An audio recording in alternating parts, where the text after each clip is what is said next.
27 লক্ষ মানুষ ডিলিটেড। এদের ফিউচার কি, এদের ভবিষ্যৎ কি, এরা কোন জায়গায় আছেন? এডুকেশন যাদের হয়েছে তারা কোথায়? একইভাবে 23 থেকে 35 বছরের যুবতী মা বোনদের নাম বাদ গেছে, স্বামীর নাম আছে, ছেলে মেয়ের নাম আছে। একইভাবে অন্যান্য বিষয় আমরা অত্যন্ত পিসফুলি করব। 40 বছর কলকাতায় সভা করছি, নন্দীগ্রাম আন্দোলন এই সিদ্দিকুল্লাহ চৌধুরীর নেতৃত্বে হয়েছে। শুভেন্দু অধিকারী যিনি এখন মাননীয় মুখ্যমন্ত্রী, ওখানকার ভূমি উচ্ছেদ প্রতিরোধ কমিটিতে তার নাম আছে। আজকে তার পুলিশ 18 এখানে অ্যাডভোকেট জেনারেল বলছেন, এটা যাই হোক তাদের কথা। বাংলায় আজকে আপনার যে মামলা ছিল এবং সেখানে পিটিশন কি ছিল, আবেদন কি ছিল এবং আদালতের কি নির্দেশ হলো? গত 3 তারিখে লিখিতভাবে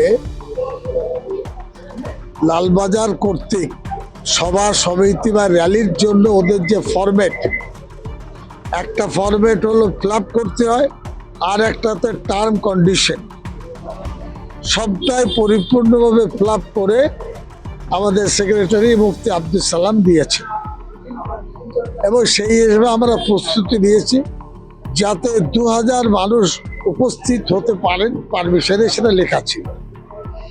3, 4, 5, 6, 7 তারিখে রাত্রি প্রায় 9টার দিকে ওরা উত্তর দেন যে আমরা আপনাদের পারমিশন দিতে পারবো না, ওটা বিজনেস এরিয়া, কনজাস্টেড এরিয়া, ভিকেলসের ঝামেলা, হ্যান ত্যান।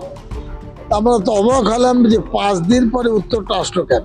যাই হোক, সঙ্গে সঙ্গে আমরা 8 তারিখে ওদেরকে রিপ্লাই দিই 9 পেজের, যেখানে সিএম থেকে নিয়ে একেবারে জয়েন্ট সিপি পর্যন্ত যে আমরা মিটিং করব, আমরা তো সাহায্য করব বলেছি।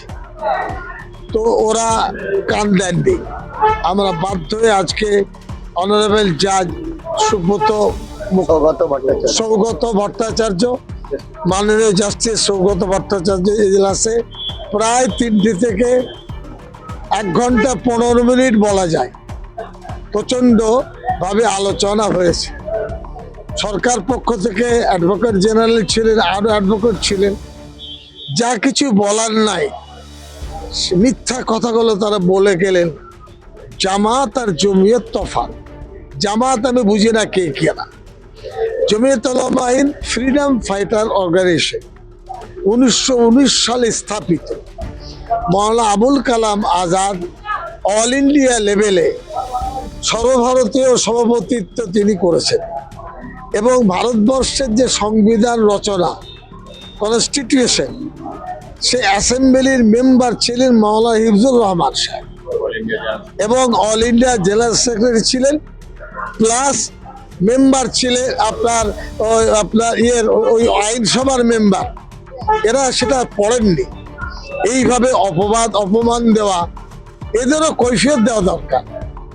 ইতিহাসকে বিকৃতি করে কিছু চাপিয়ে দেবেন। যাই হোক, এরপরে ওনারা কে চেনেন না, এদেরকে আগা নেই মাথা নেই, অনেক বলেছেন। 40 বছর কলকাতায় সভা করছে, নন্দীগ্রাম আন্দোলন এই সিদ্দিকুল্লাহ চৌধুরীর নেতৃত্বে হয়েছে। শুভেন্দু অধিকারী যিনি এখন মাননীয় মুখ্যমন্ত্রী, ওখানকার ভূমি উচ্ছেদ প্রতিরোধ কমিটিতে তার নাম আছে, তিনি ছিলেন। সিদ্দিকুল্লাহ চৌধুরীর বিষয়ে কমেন্ট করেছেন যে দারুল উলুম দেওবন্দ এবং জমিয়ত উলামা হিন্দ সেকুলার ক্যারেক্টার। সিদ্দিকুল্লাহ চৌধুরী সাহেব অসাম্প্রদায়িক ধর্মনিরপেক্ষ সর্বভারতীয় ব্যক্তিত্ব। এই শুভেন্দু অধিকারী, আজকে তার পুলিশ 18 এখানে অ্যাডভোকেট জেনারেল বলছেন, এটা যাই হোক তাদের কথা। সবার ব্যাপারে মাননীয় বিচারপতি যে নির্দেশিকা দিয়েছেন আমরা অক্ষর অক্ষরে পালন করব। রাজাবাজার থেকে শুরু হবে 11:30টায় এবং শেষ হবে মওলালিতে 1:30টায়। আমরা কোথায় অ্যাসেম্বল হব আপনার এতে মওলালিতে, এটা উজ্জ্ব আছে। আমি আপনাদের মাধ্যমে লালবাজার জয়েন্ট সিপিকে বলবো, তারা বলে দেবে অ্যাসেম্বলির কোন পয়েন্ট। বলেছেন 1000 প্রতিনিধি আসবেন এবং এটা 750। আমাদের বক্তব্য, আমরা কল দেবো 750-এ, কিন্তু প্রশ্ন হলো কেউ যদি বাড়ি থেকে আসে তাড়িয়ে দেওয়ার ক্ষমতা আমার নেই। আমাদের নির্দেশিত সংখ্যা থাকবে 750। এখন এটা র্যালি, মূলত লক্ষ্য উদ্দেশ্য হলো SIR। 27 লক্ষ মানুষ ডিলিটেড, এদের ফিউচার কি, এদের ভবিষ্যৎ কি, এরা কোন জায়গায় আছে, অ্যাডজুডিকেশন যাদের হয়েছে তারা কোথায়? একইভাবে 23 থেকে 35 বছরের যুবতী মা বোনদের নাম বাদ গেছে, স্বামীর নাম আছে, ছেলে মেয়ের নাম আছে। একইভাবে অন্যান্য বিষয় আমরা অত্যন্ত পিসফুলি করব। আপনি 700 বলছেন, 500 বলছেন, বলবেন, আমরা চেষ্টা করব, কিন্তু এটা র্যালি, আমরা আইন অমান্য করব না। পুলিশ যেন জোর করে আইন অমান্য না করে, পুলিশ যেন আইনের বিরোধিতা না করে, পুলিশ কোঅপারেশন করে।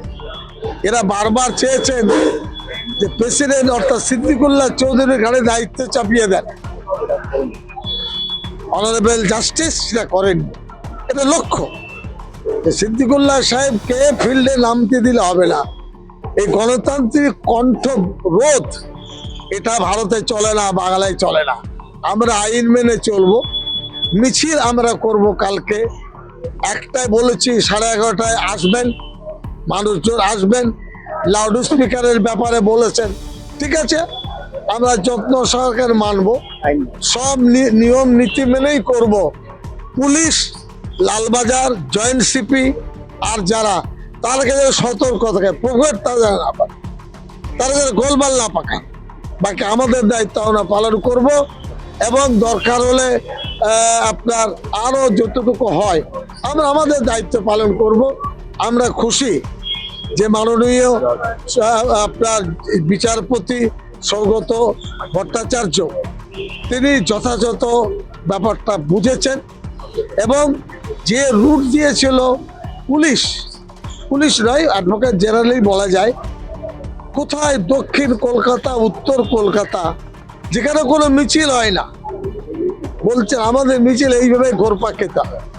উনি বলেছেন এটা ভুল হচ্ছে, ওরা চেয়েছেন সবাই করে, ওরাও করবে। এই হলো মূল বক্তব্য।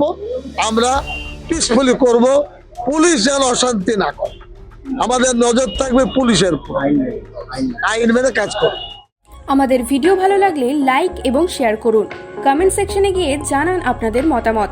আরও ভিডিও পেতে আমাদের চ্যানেল সাবস্ক্রাইব করুন এবং প্রতি মুহূর্তে খবরের আপডেট পেতে প্রেস করুন বেল আইকন।